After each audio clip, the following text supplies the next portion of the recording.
So hello বন্ধুরা, good morning. আজকে আবার সকাল সকাল মাঠে চলে এসেছি।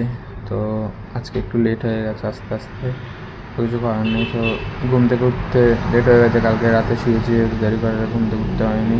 তো আজকে মাঠে অনেকেই এসছে। মাঠটা আজ রোববার বলে অনেকে প্র্যাকটিসে এসছে। তো আমরাও এসেছি। তো আমরা এখন আগে হাঁটবো, হেঁটে তারপর আমরা দৌড়াবো, কারণ এক পা কেটে নিই, তারপর আমি আর আমার বন্ধু দৌড়াই। অনেকে এখন দৌড়াচ্ছে, দুটো ছোটো ভাইও দৌড়াচ্ছে, অনেক দিদিরা দাদারাও দৌড়াচ্ছে।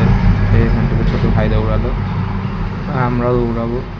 কিন্তু আজকে বেশ মাঠটা বেশ ভালো লাগে, একটু বেশ জমজমাটও আছে। তো চলো, তো আমার দৌড় শেষ হয়ে গেছে। তো এখন আমি একটু রেস্ট নিয়ে হাঁটছি, একটা ভাইয়ের সাথে কথা বলছিলাম। আমার বন্ধু এখন দৌড়াচ্ছে, আমি হাঁটছি। তো দেখবে, চলো আমার বন্ধুর দৌড়, ঠিক আছে? যে দেখো, ও দৌড়াচ্ছে, ওর পিছনে পিছনে আমি দৌড়াচ্ছে, দেখো। তো ও মানে রানিং এক পাক দৌড়াচ্ছে। তো চলো, টাটা, বাই বাই, আবার পরের ভিডিওটাতে তোমার সাথে দেখা হবে।